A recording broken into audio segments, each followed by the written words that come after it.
আসসালামু আলাইকুম। ChatGPT। ইদানিং একটা বিষয়ে খুব শুনি, এই বিষয়টা খুব আলোচনা হয় বঙ্গবন্ধু শেখ মুজিবুর রহমানকে নিয়ে।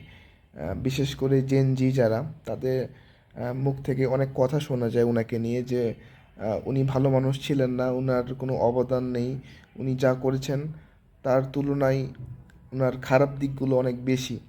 তো আমি সেই কিউরিওসিটি থেকে চারপাশের সবাই এগুলো নিয়ে কথা বলে, দেখি, আমি শুনি। এই জন্য আজকে আমি চ্যাট জিপিটিতে আসলে আমার পড়াশোনা রিলেটেড কোয়েশ্চেন সার্চ করতেছিলাম। হঠাৎ করে এরকম মানে একটা কথা মনে হলো যে চ্যাট জিপিটিকে জিজ্ঞেস করি যে সে বঙ্গবন্ধু শেখ মুজিবুর রহমানকে নিয়ে কি বলে।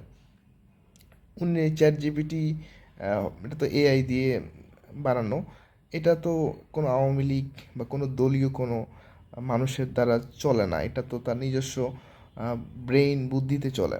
হ্যাঁ, তো আমি সার্চ দিয়েছিলাম যে চ্যাট জিপিটিকে জিজ্ঞেস করেছিলাম যে বঙ্গবন্ধু শেখ মুজিবুর রহমান উনি কেমন মানুষ ছিলেন, ভালো মানুষ নাকি খারাপ মানুষ। হ্যাঁ, তো চ্যাট জিপিটি আমাকে যেটা অ্যান্সার দিয়েছে, উপরে অনেক কিছুই বলেছে। তো আমি যেটা দেখাবো সেটা হচ্ছে নিচেরটা, উপসংহারটা, যেখানে কি লিখছে একটু ভালো করে দেখেন। যে শেখ মুজিবুর রহমান নিঃসন্দেহে বাঙালি জাতির মুক্তির মহানায়ক এবং বাংলাদেশের স্থপতি। তবে তিনি মানুষ ছিলেন এবং তার নেতৃত্বের সময় কিছু সীমাবদ্ধতা এবং ভুল সিদ্ধান্তও ছিল। তাকে ভালো বা খারাপ হিসেবে দেখার চেয়ে তার ইতিবাচক অবদান ও সীমাবদ্ধতাগুলো বিচার করা বেশি গুরুত্বপূর্ণ।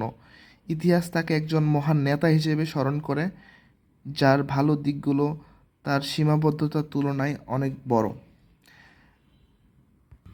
আমি আসলে মানে খুব বেশি কিছু বলতে চাই না, শুধু এটাই বলবো মানে জেন জি যারা, এই যুগের ছেলেপেলে যারা আমরা, আসলে আমার চারপাশে অনেক শুনি ওনাকে নিয়ে, শেখ মুজিবুর রহমানকে নিয়ে।